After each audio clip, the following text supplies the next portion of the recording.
What's going on, guys? Kiger here. Today's video we're going to talk all about treasures, what they do, what each one interacts with, and how best to use them. Let's get into it.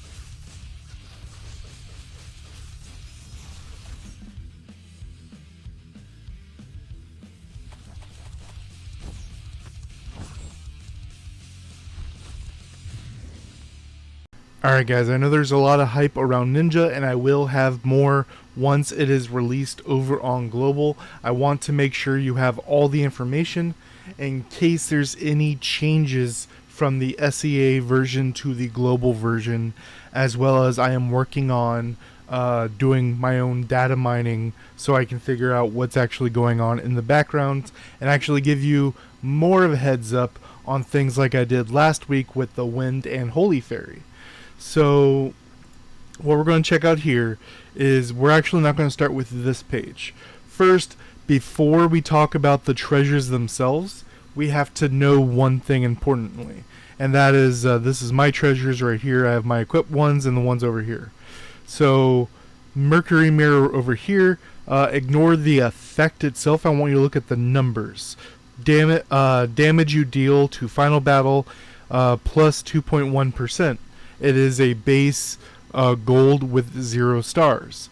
If I go over here to the book, just like with fairies, it shows you the max possibility. So instead of 2.1, which is kind of alright, like you'll take it, but isn't really something to write home about, this 9.13 is pretty massive. Now, you'll see it's 2 red stars, so only people who are getting a lot of treasure shards every single week are going to be able to get to this level, but this is ideally what you want to go towards. Now once we're here, there's 3 categories of treasures. One is final battle, as you see all 4 right here. Final battle, final battle, final battle, final battle.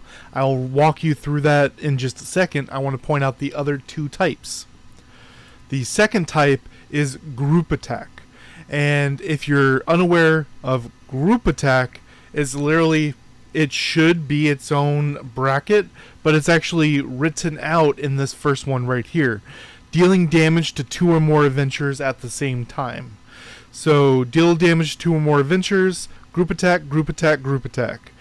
Their wording is kind of weird. I have done testing with each one, as well as asked other top players that have these, and this is in fact how it's working. Now the new set, which is not so new anymore, but was added a couple months ago, are these 4 right here, which all are based off of your skills cooldown. As you'll see, cooldown longer than 10 seconds, cooldown shorter than 10 seconds. If it's when you do the calculation plus 10%, if the skill cooldown is longer than 30 seconds, crit rate. So all 12 of the gold ones follow a scheme. We'll start off at the top with final battle. Now final battle is the hardest one to work with for several reasons. First being, you don't have final battle unless you have this first one equipped. So it requires the first one for any of the other 3 to do anything. You can't, this is the only way to gain final battle, and the other 3 are bonuses when you have final battle. And to be in final battle, you have to have this equipped, be against 1 adventurer, so this is a PvP only effect, be within 10 meters of each other. If you're unaware of how far away 10 meters is, Milim, when you swap fairies and she does that AoE, that's exactly 10 meters long. It's pretty long. This is specifically if you do something like Arena or Burning Soul Battle, you spawn 10 meters away from each other. You spawn a little bit further when you get into Burning Soul Battle Finals, but in general that's an idea of where 10 meters is. And no others can be within 5 meters of you two. And then you have to keep that for 4 seconds. And then they will become your final battle target. And they will always be your final battle target, period, the end, with no cooldown. But if someone interrupts your final battle, you still have the final battle buff for 5 seconds until it goes away. And then for giving you the final battle buff, it also gives you 9% bonus damage against your final battle target, the person you are in final battle with. Now, this is going to be better with things like Ninja. Ninja is going to be very interesting with final battle because their right side second skill, if you're too close to someone, it pushes them back, and then the left side second skill does a pull effect. So either if you're in a 1v1 situation such as Burning Soul Battle or any of the arenas, you are always going to be in final battle. But in something like Top League, where there's additional enemies and allies, you can talk with your allies and set it up that you will have final battle more often. Gladiator Moonslash pulling people in, pulling enemies away from you so you can have your final battle target. Or in some older servers, teams are a bit lopsided. So they'll have one big player carrying 2 little players. So if you kill the 2 little players, then you are in a final battle situation. And then the second one, when triggering final battle, so now that we're in final battle, you deal % more damage to your target, and they deal % less damage to you. So this is a great one to have with final battle, obviously. This third one, the third and fourth one are going to be dependent on your situation. These first two, if you're doing a final battle strategy, must have, must include, will always be there. These next two are gimmicky. This third one right here, and when you're in final battle, you have bonus damage to your final battle target, always good. The second part, whenever they inflict a debuff to you, there's a 35% chance that it just doesn't happen. Now, the important thing is, everyone believes stun is a debuff. It is not. I don't know what they categorize it in game, but it does not have the tag debuff in their code. As far as debuff, it's going to be attack down, movement speed down, things like this. A big one is the Berserker side second skill that reduces defense and block. 35% chances just doesn't happen. So for everyone, this first part will always trigger with final battle, the % bonus damage. But instead, this last part, 35% chance to ignore debuffs, it really depends on what you're fighting against. But I think in matchups like a Gladiator, 35% chance not to take the Soul Blast is ridiculous, and you should have it if you're against classes that have debuffs that you care about. Last one. This one is hilarious. In final battle, you deal bonus damage to someone of your same gender. So if you are female, you deal bonus damage to females. But if you're male, you deal bonus damage to males. But it's a massive damage increase because of the difference of having to be the same gender. Going on into the second set, which is group attack. This is more focused on one versus many. It's also a very good top league one if you're something like Gladiator or Dragon Knight, even Priest, that specialized on hitting multiple targets. When dealing damage to 2 or more adventures, bonus damage. So Punitive Chop, Moon Slash, any ability that hits multiple targets, this is calculated into that skill's damage. A lot of people read this and thought that now you have this buff, but there's no cooldown, there's no duration.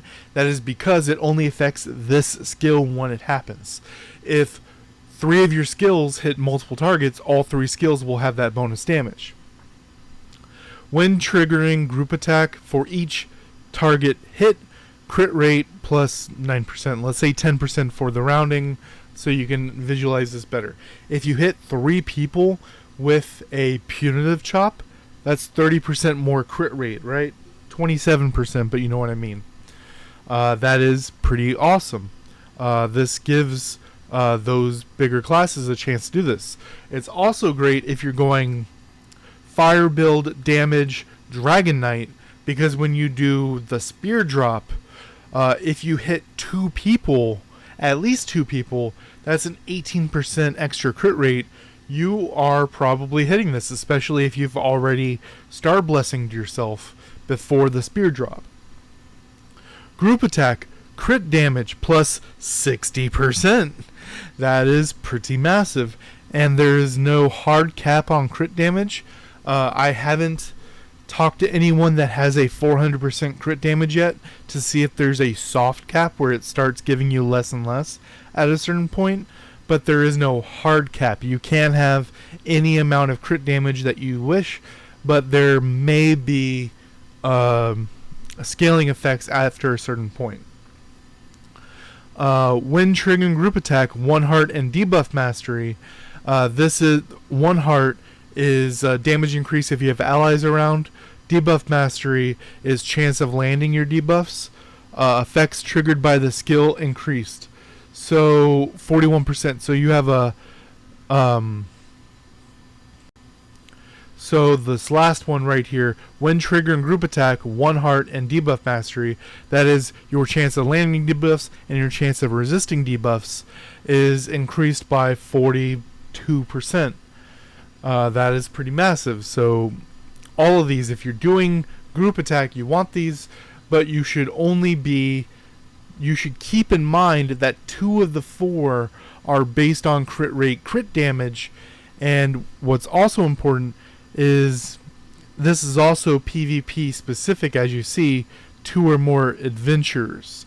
So as we're seeing by a lot of treasures, these are built for PvP, not so much for PvE. Now, this last one, all 4 don't go together. You can have 2 of them go together. It really depends on your build and what skills you're using. But these are also damage to adventure. Damage to adventure, when triggering, bonus damage, but this only works on the other ones, which are damage to adventure and damage to adventure. So all treasures are PvP, so we only talk about which ones to use for PvP. Damage to adventure, if your skill's cooldown is longer than 10 seconds, for every 1 second more, bonus damage. Now, it's important to talk about this third one before we go any further. When triggering, skill cooldown judgment of other treasures. So this is longer than 10 seconds, this is under 10 seconds. And then it gives you a bonus. Longer than or equal, yeah. And then this 4th one is 30 seconds or longer. The initial cooldown is used for calculation. So, as you see here, ultimate cooldown. This is its cooldown minus any kind of cooldowns that you have from Wind Echo, from any skills like Gypsophilia, anything, even the deepen effects of skills. So for example, the outside ones can go over 30 seconds, but when you do even their base 10, it takes them to 29.5, not allowing you to trigger this 4th one. it does the initial cooldown. So the cooldown the cooldown stamped on the skill is what is used for calculation here, and for any of these judgments, you will have a 10.5% bonus damage. It's just a flat 10.5%, not scaling based on their scales. So as we see here, longer than 10 seconds for every 1 second more bonus damage. Shorter than 10 seconds, no scaling, but everything shorter than 10 seconds, 21.5. And then the fourth one, damage to adventure, if the skill's cooldown is longer than 30 seconds, crit rate plus 46%. That is massive, but if we're doing ultimate cooldown, none exist, because every attack skill goes under 30 seconds. But if you use this third one, you are now doing the initial cooldown, which makes it so that you are able to trigger this one. For example, I will show you some examples. Right here, Dragon Roar, you cast it, you deal damage around you, 32 seconds, reduced by 6.5. So it's under 30 seconds. But if we change it from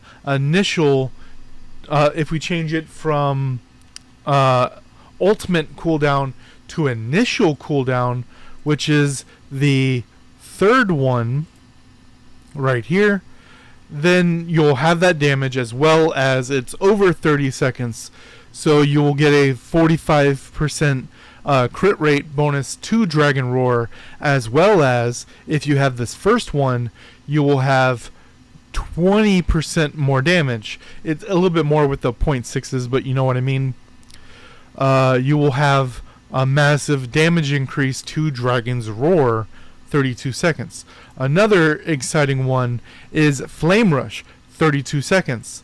Also gets reduced by 6.5. But this will get that crit rate and bonus damage from the ones we talked about. There will be questions about skills like this. Star Blessing, that's 36, but scales obviously down to under 30 seconds. Strength of Nature, skills like this. These don't do damage, and they don't crit because they're not doing damage. So it just ignores these skills. These skills are not affected. There were some speculation that if you use a 30-second skill like Star Blessing, that it will go on to your next skill. That is not true. It is only active on skills that deal damage. So you're going to have some massive damage here, but you have to build around it. All of these have one that really matter kind of the most. So with mirrors, you have to have Final Battle to even do anything with these other three.